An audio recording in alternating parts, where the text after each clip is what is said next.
پر درے غیر پہ جاتے ہوئے کتراتا ہوں۔ اللہ میں غیر کے دروازے پہ نہیں جاتا۔ دنیا کہتی ہے عامل کے پاس چلے جاؤ، فلاں جگہ چلے جاؤ، لا کہیں نہیں جاؤں گا، مسجد میں ہوں، تیرے دروازے پہ ہوں، اب میں کسی اور طرف نہیں جاتا۔ تنگ دستی کے جو عالم میں گھبراتا ہوں، پر درے غیر پہ جاتے ہوئے کتراتا ہوں۔ ہاتھ پھیلانے میں محتاج کو غیرت کیسی، شرم آتی ہے کہ بندہ تیرا کہلاتا ہوں۔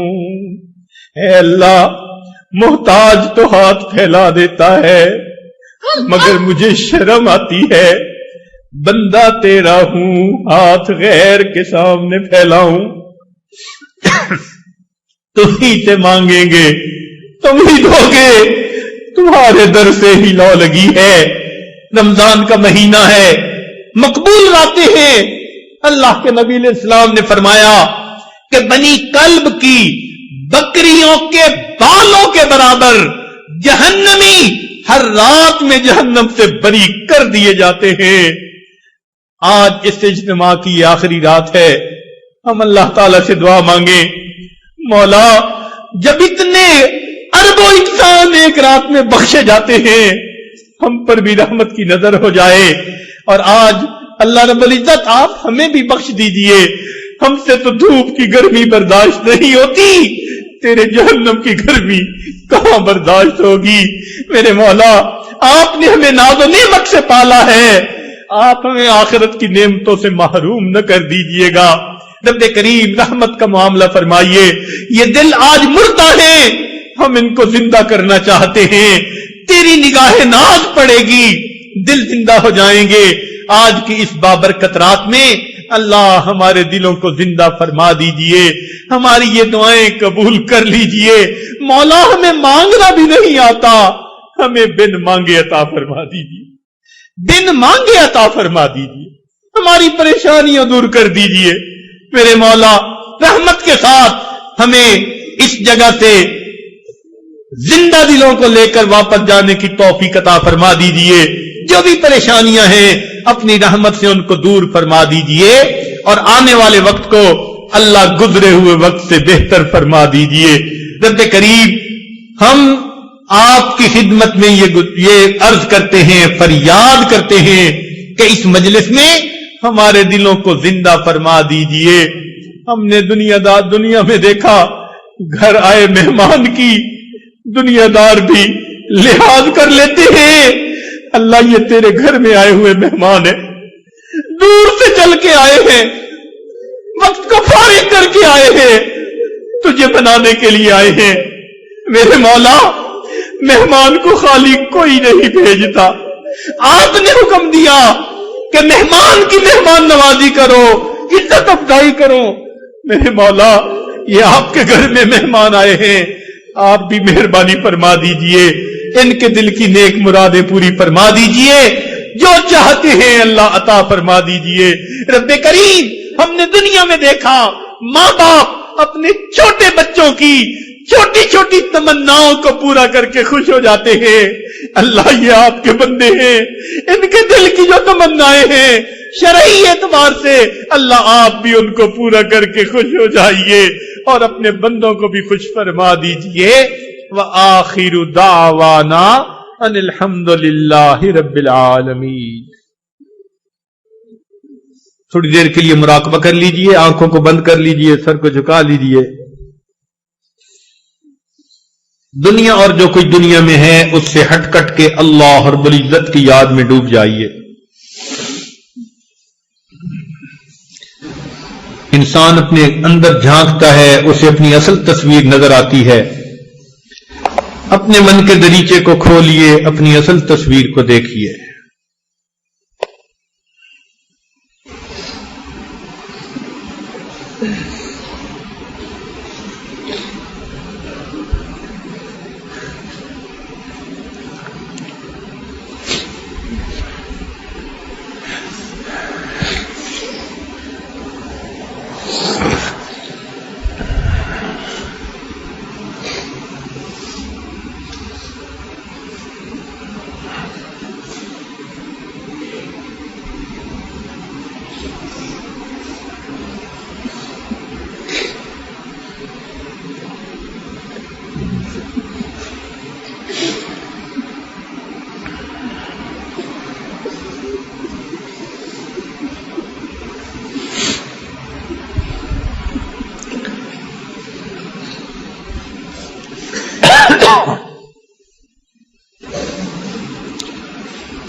مالی دا کم پانی دینا تے بھر بھر مشکاں پاوے، مالی دا کم پانی دینا تے بھر بھر مشکاں پاوے، تے مالک دا کم پھل پھل لانا، او لاوے یا نہ لاوے۔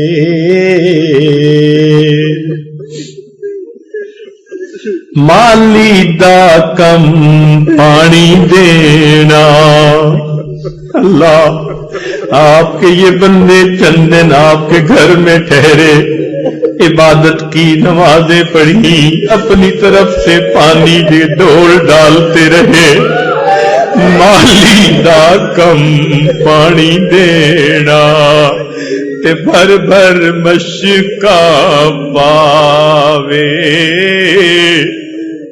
مالی دا کم پانی دینا تے بھر بھر مشکاں پاوے، تے مالک دا کم پھل پھل لانا، او لاوے یا نہ لاوے۔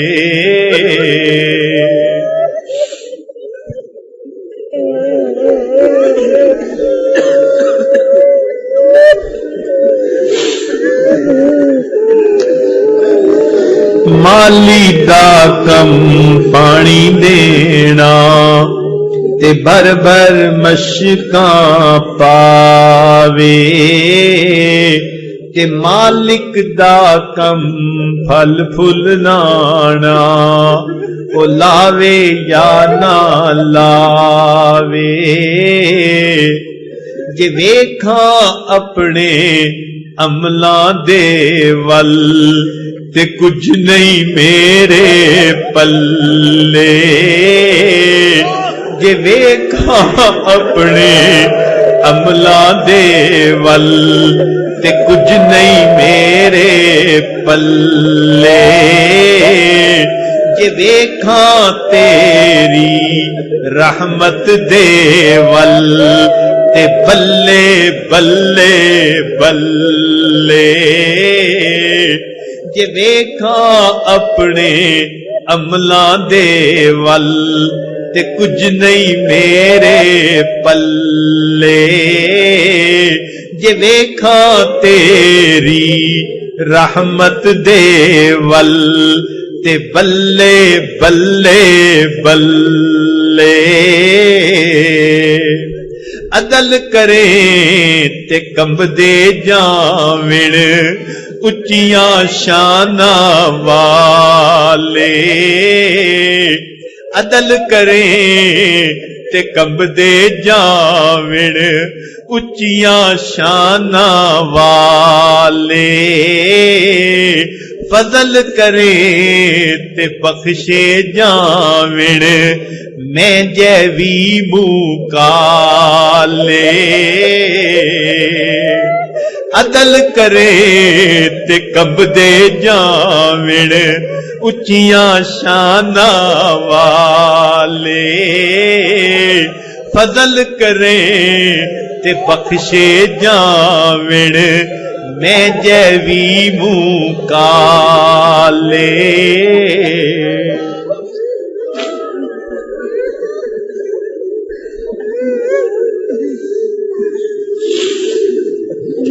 لا الہ الا اللہ محمد رسول اللہ۔ دعا کر لیجئے، سبحان ربی العلی وہاب، اللہم صلی علی سیدنا محمد وعلی آل سیدنا محمد وبارک وسلم۔ اے مالک، ہم آپ کے آج مسکین بندے ہیں، ہمارے گناہوں کو معاف فرما، ہماری خطاؤں سے درگزر فرما، ہمارے عیبوں کی پردہ پوشی فرما، اللہ ہماری نگاہوں کو پاک فرما، ہمارے دلوں کو صاف فرما، ہمارے سینوں کو اپنی محبت سے لبریز فرما، اپنے عشق کی آتش ہمارے سینوں میں پیدا فرما، ہمارے انگ انگ سے اپنے ذکر کو جاری فرما، روئے روئے سے اپنے ذکر کو جاری فرما، ہڈی ہڈی بوٹی بوٹی میں اپنی محبت پیدا فرما، اے مولا جو گناہ ہم نے دن میں کیے معاف فرما، جو راتوں میں کیے معاف فرما، جو محفل میں کیے معاف فرما، جو تنہائیوں میں کیے معاف فرما، جو گناہ یاد ہیں معاف فرما، جو کر کے بھول گئے وہ بھی معاف فرما۔ میرے مولا آپ کے بندے آپ کے دروازے پر آئے ہیں، اللہ ان کے گناہوں کو معاف فرما دیجئے اور رحمت سے ان کی جھولیاں بھر دیجئے، اللہ کرم کے معاملے فرما دیجئے۔ میرے مولا بڑی امید لے کر آئے ہیں، دل میں اللہ بڑی امید لے کر آئے ہیں، آپ بڑے قریب ہیں۔ میرے مولا رحمت کا معاملہ فرمائیے، ہمارے گناہ بہت زیادہ صحیح مگر آپ کی رحمت اس سے بھی زیادہ ہے، اللہ مہربانی فرما دیجئے، کرم کا معاملہ فرمائیے۔ اے اللہ اس سے پہلے کہ لوگ ہمیں کلمہ پڑھائیں، اللہ ہمیں اپنے اختیار سے کلمہ پڑھنے کی توفیق عطا فرما۔ اے اللہ اس سے پہلے کہ ہماری آنکھیں ظاہر کی بند ہو جائیں، من کی آنکھیں کھلنے کی توفیق عطا فرما۔ اس سے پہلے کہ لوگ ہمیں غسل دیں، اللہ ہمیں غسل توبہ کرنے کی توفیق عطا فرما۔ اے اللہ اس سے پہلے کہ ہمیں کفن پہنا دیا جائے، اللہ ہمیں تقوی کی پوشاک پہننے کی توفیق عطا فرما۔ اور اس سے پہلے کہ ہماری نماز پڑھی جائے، اللہ ہمیں نماز کی حضوری نصیب فرما۔ اور اس سے پہلے کہ قیامت کے دن آپ کے سامنے پیشی ہو، اللہ ہمیں اپنی بارگاہ میں قبولیت عطا فرما۔ میرے مولا زندگی میں کبھی بھی بے سہارا نہ فرما، کبھی بھی بے آسرا نہ فرما، کبھی بھی اپنی رحمت سے دور نہ فرما۔ اللہ کبھی بھی نفس اور شیطان کے حوالے نہ فرما، کبھی بھی کفار کے حوالے نہ فرما، ہمیشہ اپنی رحمتوں کی ٹھنڈی چھاؤں نصیب فرما، اپنی پشت پناہی عطا فرما۔ اے اللہ اس محفل میں کتنے نوجوان ہیں آج سچی توبہ کرنا چاہ رہے ہیں، میرے مولا آج تو گرم خون بھی معافیاں مانگ رہا ہے، اللہ معاف کر دیجئے۔ اے رب کریم اگر آپ نے ان کو اٹھا دیا، دھتکار دیا، شیطان بہکائے گا، نفس بھٹکائے گا، جوانیاں ضائع ہو جائیں گی، میرے مولا رحمت فرما دیجئے، توبہ قبول کر لیجئے، آئندہ نیکوکاری کی زندگی عطا فرما دیجئے، اپنی رحمت کے ساتھ ہماری ان دعاؤں کو قبول کر لیجئے۔ اے اللہ ہم آپ کے بندوں کے دل دکھاتے رہے، ان کے حقوق میں کوتاہیاں کرتے رہے، اے اللہ آپ کے بندوں کے لیے وبال جان بن کر پھرتے رہے، آج احساس ہوا ہم نے حقوق العباد میں کوتاہی کی، اے اللہ ہم توبہ کرتے ہیں، آئندہ ہمیں حقوق العباد پورا کرنے کی توفیق عطا فرما دیجئے، اور اے اللہ کرم کے معاملے فرمائیے، پریشانیوں کو دور کر دیجئے، کاروبار کو اچھا کر دیجئے، اے اللہ جو اولاد کے طلبگار ان کو اولاد نرینہ عطا فرمائیے، جو صاحب اولاد ان کی اولادوں کو نیکوکار بنا دیجئے، فرما بردار بنا دیجئے، ماں باپ کی آنکھوں کی ٹھنڈک بنا دیجئے، اللہ اولاد کے غموں سے بچا لیجئے، اولاد کے دکھوں سے بچا لیجئے، میرے مولا رحمت کا معاملہ فرما دیجئے، ہماری ان دعاؤں کو قبول فرمائیے۔ اے اللہ امت مسلمہ کو عزت رفتہ نصیب فرما، ہمارے تینوں حرم کی حفاظت فرما، اے اللہ پوری دنیا میں جہاں بھی مسلمان پریشان ہیں سب کی پریشانیوں کو دور فرما، اے اللہ ہمارے اس ملک کو دین کا قلعہ بنا اور ہمیں شریعت و سنت والی زندگی گزارنے کی توفیق عطا فرما، اے اللہ جو اس ملک کے دشمن ہیں اللہ ان کو ہدایت نصیب فرما، رب کریم جو اس ملک سے اے اللہ محبت کرتے ہیں اور اس میں دین لاگو ہونا دیکھنا چاہتے ہیں اللہ ان کی عمروں میں برکتیں عطا فرما، میرے مولا اسلام کا بول بالا فرما، رب کریم رحمت کا معاملہ فرما، اے اللہ جن لوگوں نے دعاؤں کے پیغام بھیجے، خط لکھے، فون کیے، سب کی نیک مرادوں کو پورا فرما اور انہیں بھی ان دعاؤں میں حصہ نصیب فرما، ہمارے والدین عزیز، اقارب، مشائخ، دوست، احباب، بہن بھائی جو بھی فوت ہو چکے اللہ سب کی مغفرت فرما، اور جن کی آپ نے مغفرت کر دی قرب کے اعلیٰ درجات عطا فرما۔